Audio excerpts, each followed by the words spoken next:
Philip Brooks, correspondant de The Australian, qui vient de Sydney ou de Melbourne, je ne sais pas. De Tasmanie, bon, pas bien. Claude Cabane, L'Humanité. François Lebret, Magazine Hebdo. Guy Claes, Le Matin. Noël Copin, La Croix. Jean-Marcel Bougreau, Libération. Jean-François Kahn, L'événement du jeudi. Je précise bien du jeudi, sinon ça ne ferait pas plaisir à La Croix. Et Thomas Ferenczi, du Monde, avec naturellement des témoignages sur les différents sujets que nous allons aborder ce soir. Au vidéographe Plantu, bonsoir Plantu, premier dessin de Plantu. Tiens, c'est peut-être la conférence de presse que l'on vient de nous annoncer avant cette émission. C'est M. Kadhafi qui souhaiterait vous soutenir demain à TF1. Ah, quelle galère. Bien, eh bien, nous sommes dans l'actualité du dimanche. Je voudrais vous dire très rapidement sur l'émission de samedi dernier qui a créé beaucoup de tohu-bohu et qui a amusé beaucoup de gens, mais qui était tout de même un sujet assez grave. Je voudrais dire en cette période de chômage que beaucoup de jeunes sont attirés par des publicités, c'est le courrier qui nous est arrivé ensuite qui l'a prouvé, du genre on recherche couple dynamique pour être gérant d'un magasin. Et beaucoup ont vécu la mésaventure racontée dans l'émission, c'est-à-dire des gens qui acceptent comme ça assez naïvement, pour des salaires que nous avons rappelés, qui étaient généralement à peine le SMIC, de tenir un magasin qui se retrouvait au bout de quelques mois ou un an avec des millions de dettes à rembourser. Alors, à la suite de toutes ces lettres, je tiens à préciser, puisque parfois le tohu-bohu a fait perdre un petit peu le sens de ce qui se disait, le conseil à tous ceux qui nous écrivent, ne signez jamais de reconnaissance de dette, et allez devant un tribunal s'il le faut, ou adressez-vous aux associations dont nous vous donnerons l'adresse, des associations de défense. Parfois, il faut s'adresser à la justice, même si on s'en méfie. Alors, ne reconnaissez pas vos dettes trop facilement. Nous avons trop d'exemples désastreux. Voilà, maintenant les revues de presse des 3 petits pigistes de service.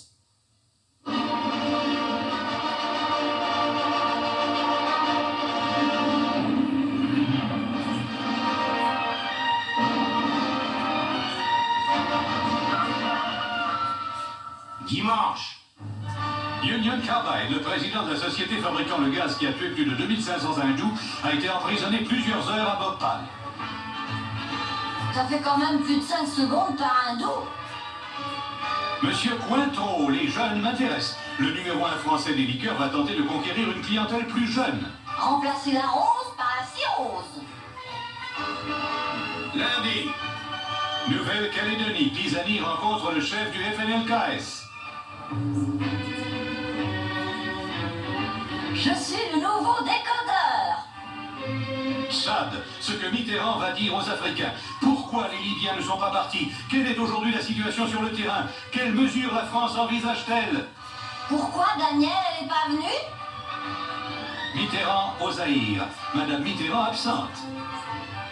À la demande du maréchal Mobutu, je viens vérifier si vous êtes malade. Mardi, Nastasia Kinski poursuit le magazine Bund. Selon l'avocat de Nastasia, cet article sous-entendait que sa cliente avait une vie sexuelle sans retenue. C'est pas vrai, je me retiens. Le nouveau Monsieur Gaumont ne fait que des succès. Les Midas s'en vont en guerre, les Loulacris, Papy fait de la résistance. Il explique comment. C'est ça, je fais que de la merde. Mercredi, Monsieur Fabius annonce des mesures en faveur des aveugles et des malvoyants. Voilà, chacun 5000 francs, mes braves. Gilbert Trigano, délégué auprès de Monsieur Fabius. Moi, j'ai pas attendu Trigano. Madame Georgina Dufoy, porte-parole du gouvernement. Ça vous embouche un coin, hein? À la Michu. Sommet franco-africain, le Tchad escamoté. T'as compris à quoi il sert le parapluie français? Jeudi, Jacques Chirac et Lavetier ont inauguré le sapin de François. Dès que je vois un jupon, je me pointe. Calédonie, Pisani entre la chèvre et le chou. Ici l'abbé Pierre Calédonien. Et si je donnais l'île aux pauvres? Aux États-Unis, le condamné est passé 2 fois sur la chaise électrique. Encore! C'était à la demande générale. Vendredi, Inde, des avocats américains s'arrachent les sinistrés. Laisse ça, je l'ai vu le premier. La guerre des crucifix reprend en Pologne. Wałęsa a précisé, moi-même, je n'imagine pas pouvoir travailler dans un atelier où il n'y aurait pas de crucifix. Moi, c'est pareil.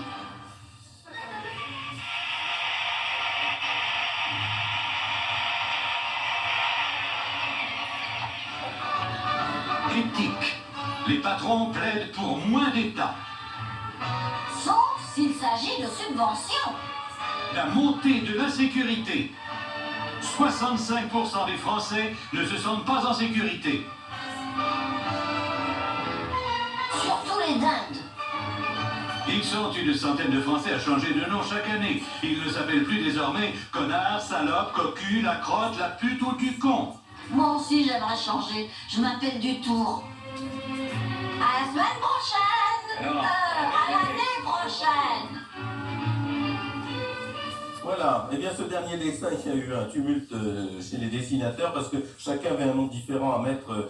Alors moi je leur ai demandé de mettre Dutour parce que je venais de lire la petite chronique que Jean Dutour avait fait dans François et qui résume assez bien ce que disent certaines personnes dans la presse à propos de la Nouvelle-Calédonie. En effet, Jean Dutour écrit en Nouvelle-Calédonie, parce qu'il parle de tout, Jean Dutour, il peut vous parler absolument de tous les sujets possibles et imaginables, il est au courant de tout. En Nouvelle-Calédonie, par exemple, pardon, Jean-François Gall, comme vous tous, ça va falloir faire de l'autocensure et de l'autocritique. Là. En Nouvelle-Calédonie, par exemple, les choses sont très simples. Il y a quelques agitateurs violents manipulés par l'étranger et une population pacifique qui se trouve très bien d'être française. Si le gouvernement français avait montré un minimum de fermeté et de détermination, il ne se passerait rien là-bas. Voilà, ça c'est fait partie des déclarations qu'a fait du commerce. Excusez-moi, là, c'est un article de 56, là. Non, là, vous truquez, je l'ai lu cet article. C'est un article du Tour de 56 sur l'Algérie. C'est ça. Alors, ne dites pas que c'est sur la Nouvelle-Calédonie aujourd'hui. Voilà. Eh bien, il est du 6 décembre 84 dans François. Je ne crois pas. Eh bien, voyez. Alors, je répète bien, en Nouvelle-Calédonie, par exemple, les choses sont très simples. Il y a quelques agitateurs violents manipulés par Il s'est l'étranger. trompé, il a recopié un papier. Je crois, oui. Enfin, c'est une erreur, c'est injuste que vous dites là. Monsieur Brooks, oui. Oui, c'est l'Australie, vous voyez, qui manipule. Alors tout le monde a compris donc que vous veniez d'Australie, ou moi vous vivez en France. Qu'est-ce qu'on pense en Australie de cette affaire de la Nouvelle-Calédonie? C'est quand même plus près de chez vous que de chez nous, mais... Oui, bien sûr, de chez vous c'est à 1000 km, chez nous c'est à 1500 km, je dirais un intérêt. Je ne peux pas vraiment dire comment les Australiens voient l'affaire. Je crois que l'Australien moyen, s'il y a un Australien moyen, comme il y a s'il y a un Français moyen, pense que la Nouvelle-Calédonie devrait être indépendante. Et que la France a une position assez rétrograde quand ça devient une question de décolonisation. Je crois que ce qui me frappe dans l'affaire nouvelle-calédonienne en France, c'est que justement c'est devenu une affaire de politique intérieure française, qui ce n'est pas une affaire de politique intérieure australienne.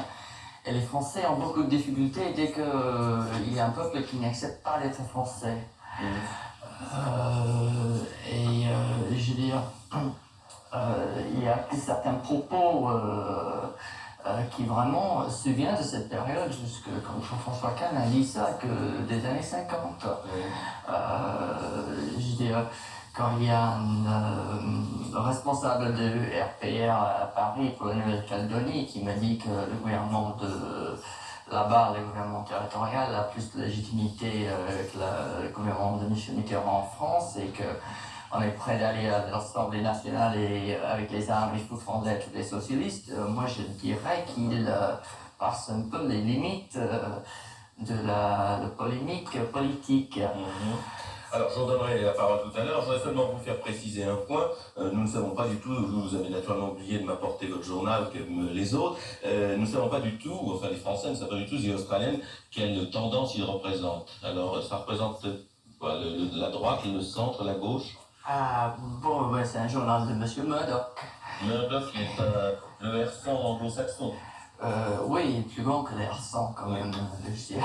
Beaucoup plus grand. Oui. Il y a des journaux dans 3 continents, peut-être bientôt un journal en France aussi, il a déjà fait des écoles à Futaki. Ah bon. Mais alors donc, l'opinion que vous venez d'exprimer là, représente l'opinion qui est exprimée dans votre journal en Australie. C'est pas la vôtre. Non, c'est un peu plus la mienne. Je dis, l'opinion dans les éditoriales des journaux australiens, premièrement, ce qui souligne, c'est qu'ils ont peur que l'action des Français en Nouvelle-Calédonie à ce moment va mener parce que pour eux, c'est l'indépendance inévitable. Ben, ce qu'ils ont peur, c'est que on va trouver un mini Cuba avec l'aide de Gaddafi ou quelque chose comme ça dans la Pacifique, tandis que tous les autres États de la Pacifique, toutes les autres îles de la Pacifique qui sont devenues indépendants, sont assez conservatrices en fait. C'est ça. Donc ils pensent que si la situation se prolongeait, elle ne pourrait que favoriser les extrémistes. Absolument. Voilà. Donc vous pensez qu'ils préfèrent en Australie une solution rapide? Ils veulent une solution rapide, c'est ça qu'ils ont dit, et une solution rapide pour eux passe obligatoirement par l'indépendance. Bon. Alors, je vais donner un petit mot à Dominique Jamais, mais après je voudrais qu'on fasse cette émission de la manière suivante. Sur chaque sujet, nous avons des témoins. Donc les témoins vont nous dire un petit peu quel est leur avis, la situation, et la presse réagira aux témoins. Mais Dominique Jamais, tout de suite. Je voulais simplement dire que je trouve très intéressant et très révélateur le point de vue de M. Brooks. Je pense qu'effectivement, ça ne gênerait pas beaucoup non plus les Français de rendre l'Australie aux aborigènes. Ah, oui. Mais c'est pas du tout la même affaire. Je veux dire, moi je veux pas. Bien entendu. Moi je veux pas du tout. Ouais, oui, et je dis c'était absolument dégueulasse. Ce que les Australiens ont fait aux aborigènes, c'était terrible dans le passé, mais je crois que ça n'a rien à voir avec le présent. Je dis, si on voit l'Australie à ce moment, depuis 10 ans, il y a eu quand même un grand mouvement, beaucoup de législations qui ont donné le droit de la terre aux aborigènes, justement pour, comment on dit, pour redonner certains de leurs droits certains droits qui il y a un film en ce moment d'Albert Herzog qui est un peu sur le sujet. Et je crois que ça a donné une certaine conscience aux Australiens qu'un tort a été fait aux aborigènes et qu'il y a quand même, je veux dire, on ne mentionne jamais en France que M. Lafleur, par exemple, est le plus grand propriétaire en France. 70 000 hectares, il a en Nouvelle-Calédonie, qui lui fait le plus grand fermier en France. Ah oui, vous voulez dire M. Lafleur, le député RPR de Nouvelle-Calédonie? Ah oui, à 70 000 hectares en Nouvelle-Calédonie. Oui. Ah, oui. C'est un petit ranch en Australie. C'est un petit ranch en C'était un Australie. petit ranch en Australie, Oui. c'est un grand ranch quand ça devient à côté des Alors, Canaques. je précise quand même, vous n'avez pas donné le chiffre, mais en ce moment en Australie, il n'y a plus que 2% d'aborigènes, Oui, ce qui ne pose pas de problème immédiat, 2%, à moins qu'ils soient très prolifiques et qu'il y ait beaucoup d'aborigènes dans un siècle. Monsieur Lebret, un mot, mais ensuite, oui. J'aimerais aussi signaler que durant la dernière campagne électorale, le Premier ministre travailliste d'Australie a bien précisé qu'il n'était pas question de laisser les aborigènes avoir un droit de regard complet sur leur sous-sol et sur leurs richesses minières. Bien, c'est François Lebret de Magazine Hebdo, je le signale, mais vous aurez les sous-titres de temps en temps. Monsieur Gachet, député RPR de la Sarthe, nous a demandé la parole parce qu'il est un grand spécialiste de la Nouvelle-Calédonie. Monsieur Il se Gachet. trouve en effet que je suis historien de la Nouvelle-Calédonie, ou plutôt que je l'ai été, car depuis 10 ans, mes responsabilités politiques m'ont un peu éloigné de ces recherches. Mais je voudrais d'entrée de jeu qu'il n'y ait pas d'ambiguïté. C'est ici l'historien de Nouvelle-Calédonie qui est présent. Je n'ai pas tout à fait la même position, c'est le moins qu'on puisse dire, que ma formation politique sur la Nouvelle-Calédonie, mais cela n'engage que moi, j'assumerai les responsabilités des positions que je prends, et je ne voudrais pas que nous en discutions ce soir. Je voudrais parler essentiellement de la Nouvelle-Calédonie. Et ce que vous avez dit, monsieur, Vous êtes un oiseau très très rare aussi. Claude Cabane, oui. peut-être, mais si vous voulez bien, nous en resterons là. Je pense que... Non, mais je crois que M. Gachet a bien posé le problème.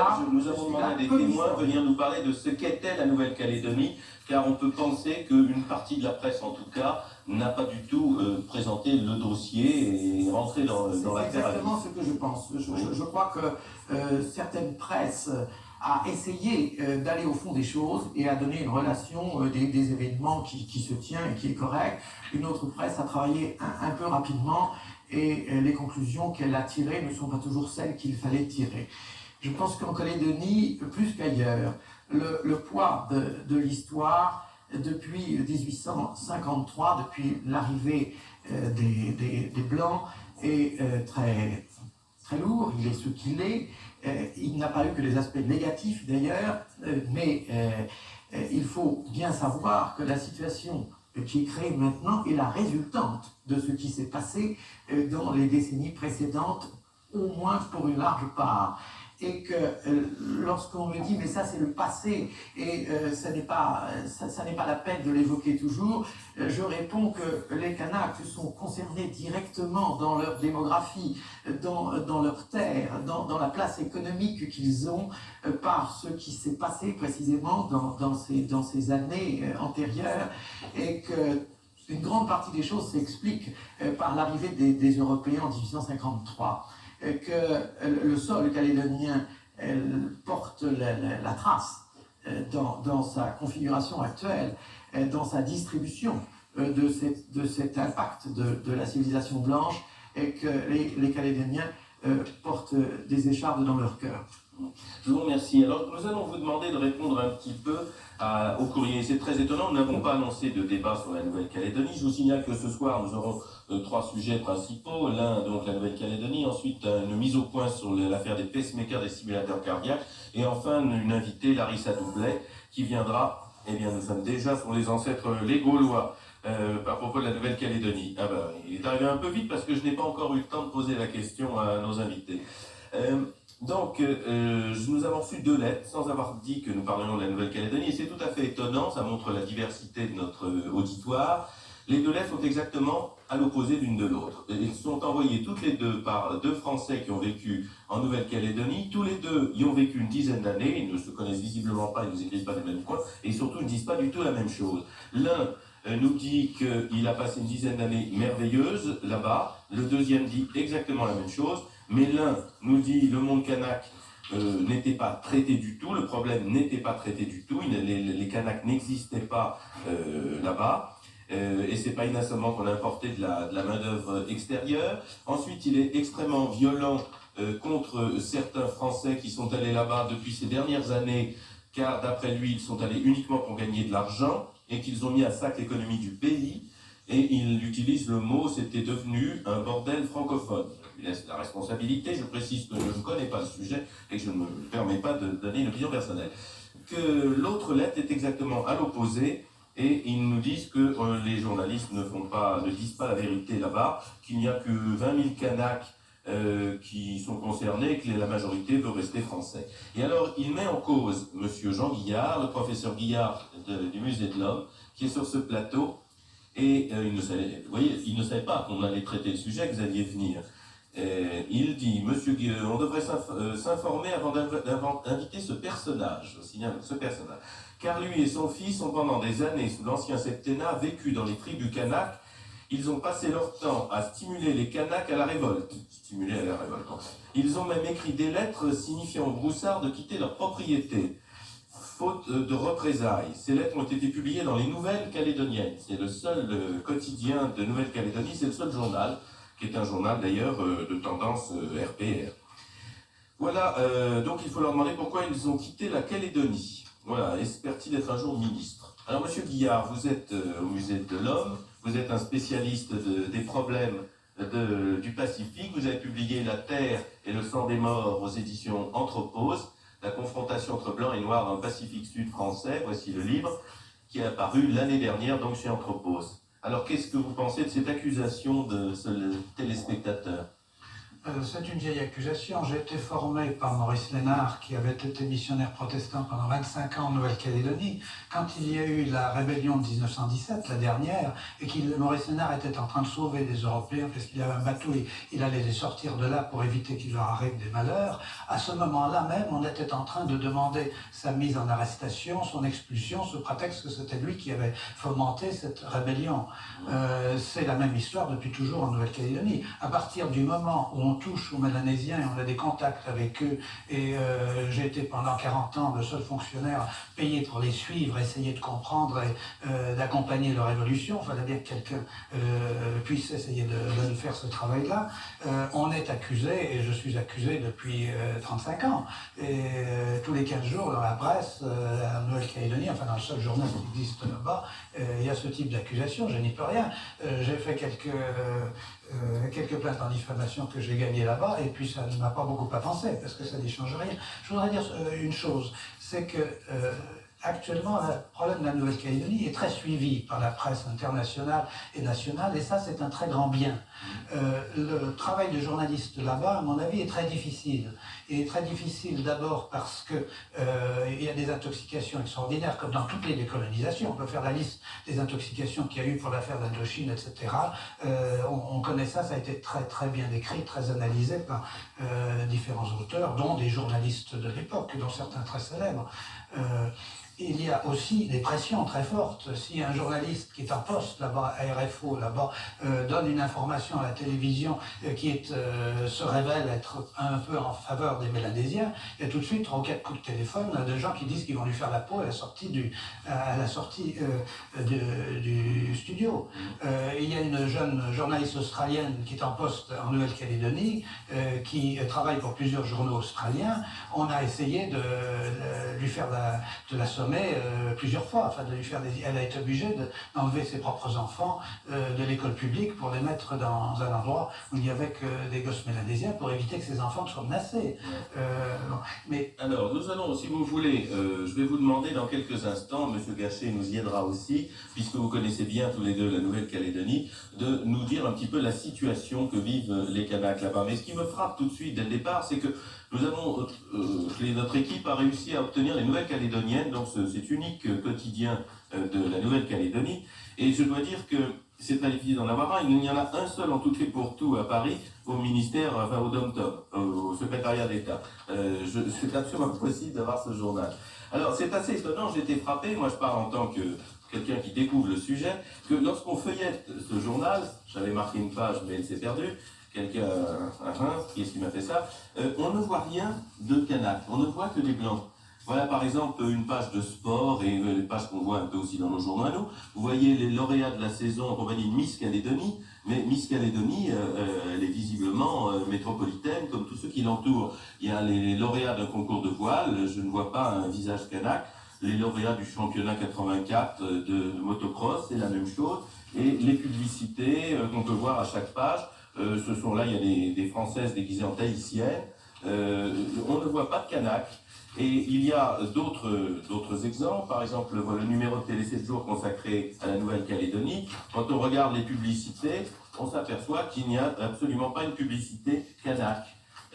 Alors je me pose la question, est-ce que là-bas il y a un univers kanak d'un côté, un univers français de métropole de l'autre, ou est-ce qu'on peut quand même citer des exemples où ils se retrouvent? Alors je vais peut-être demander ça tout de suite à notre invité, parce que nous n'allons pas faire comme les Nouvelles-Calédoniennes et ne voir que des Blancs. Nous allons demander à une représentante kanak, je vais vous demander de pousser un petit peu comme ça, merci, c'est Nini Nekira Iai, qui est à Paris.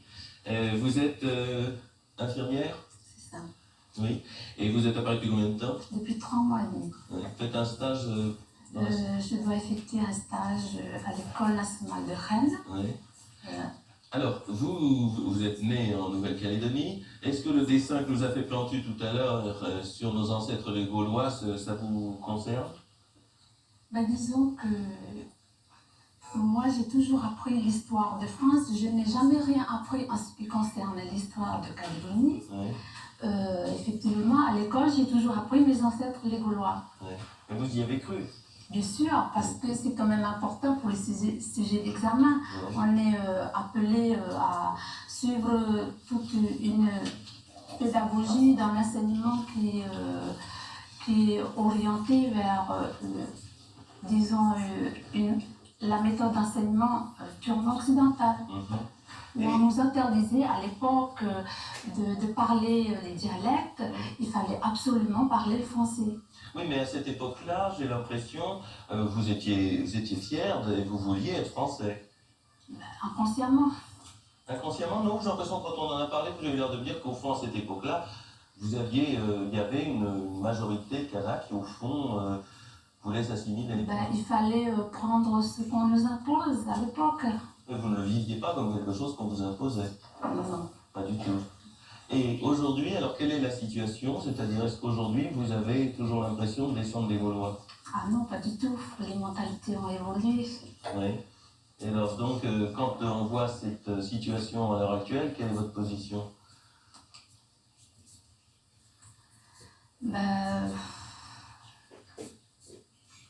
C'est-à-dire, je veux dire, est-ce que vraiment vous estimez qu'il y a en ce moment le début d'une, je sais pas, d'une guerre d'indépendance, ou est-ce que vous estimez qu'il y a des troubles passagers et que tout ça se résoudra dans une union nationale?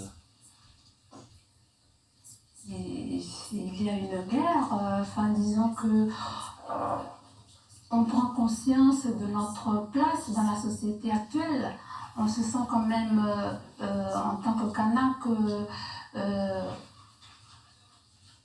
originaire du pays, tel qu'on, quoi qu'on nous dise et quoi qu'on nous fasse comprendre. Moi, je prends conscience que je suis le peuple, je fais partie d'un peuple auquel je suis consciente. Quand vous dites que ça fait partie d'un peuple, vous voulez dire un peuple kanak? Un peuple kanak. Bon, je vous redonnerai la parole. Oui, je crois qu'il y a un peu les autres invités aussi, Monsieur Brook. Ah ouais, j'allais dire, je connais avec la Nouvelle-Calédonie, c'est aussi une question de la façon que la France colonise ou a colonisé les pays. À la différence des colonisations anglo-saxons, où la France, beaucoup plus que les anglo-saxons, étaient prêts à mélanger avec la population. On ne s'était pas aussi grand à honte de coucher avec les Indiens, etc. Mais il y avait ce truc, qu'il fallait être français. La culture française qui est la plus grande culture du monde, etc., qui est complètement un but dans la population kanak.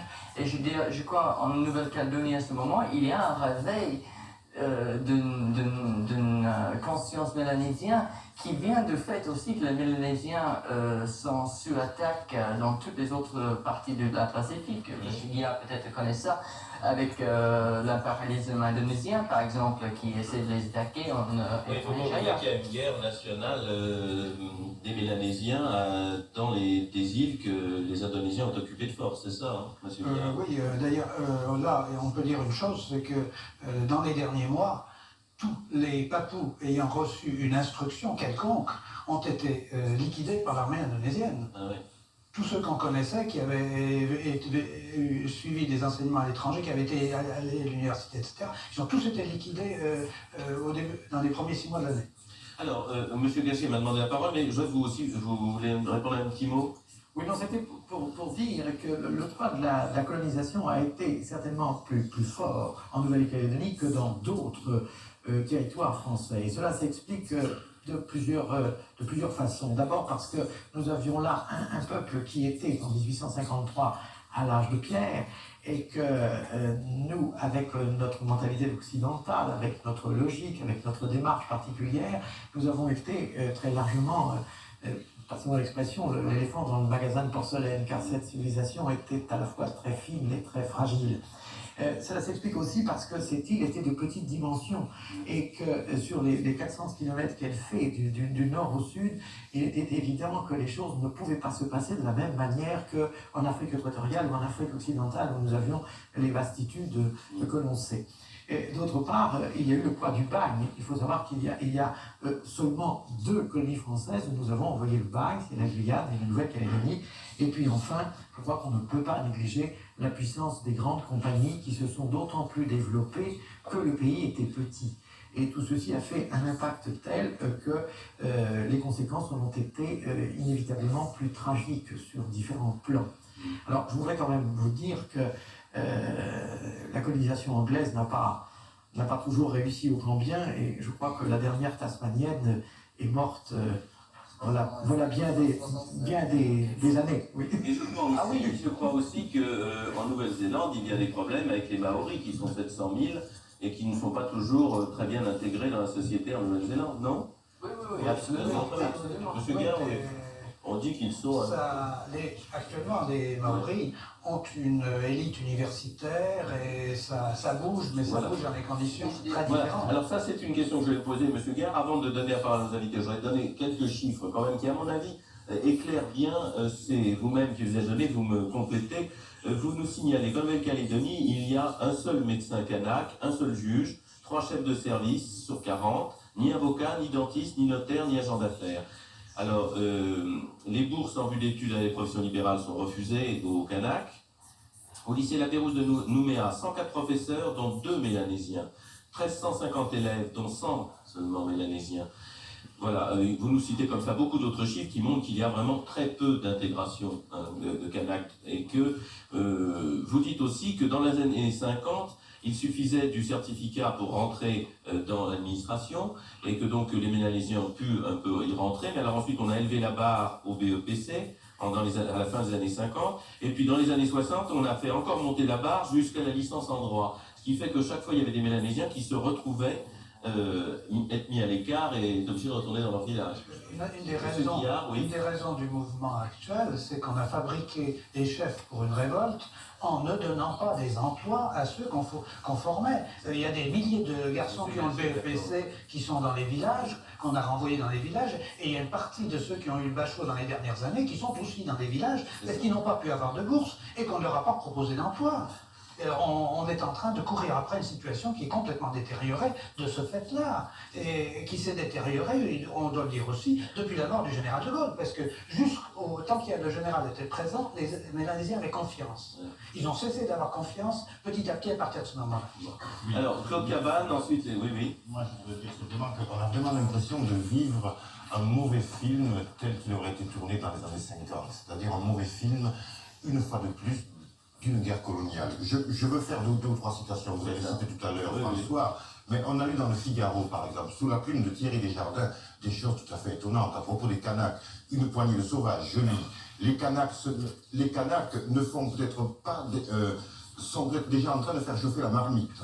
On aurait cru un film d'horreur sur l'âge de pierre. Et on parle de ces rebelles au regard méchant, aux yeux injectés de sang, peut-être un peu ivres, d'alcool et s'approchant de la barbarie. Alors, je veux dire qu'aujourd'hui, même le Figaro Magazine, aujourd'hui, a un petit entrefilet où il se demande si ces hommes ne sont pas des mangeurs d'hommes, des anthropophages. Par ailleurs, pour faire le plein, il cite la main de Kadhafi.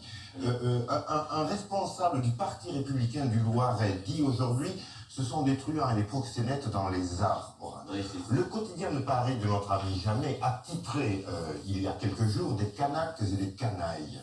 Et il y a un tract du RPR local qui avait pour titre, s'agissant des Kanaks, la planète des singes. On retrouve les mots, la situation, au fond, le drame d'une guerre coloniale. Et je dois dire que la droite et la presse de droite qui se donnent un look aujourd'hui moderne, très jeune, ils sortent de l'ENA, ils ont 40 ans, ils sont tournés vers l'an 2000, et bien là ils manifestent une fois de plus leur réalité profonde, c'est-à-dire de vieilles forces, qui retrouvent les vieux mots, les vieux réflexes, et pas seulement les vieux réflexes, puisque au fond quand je lis et quand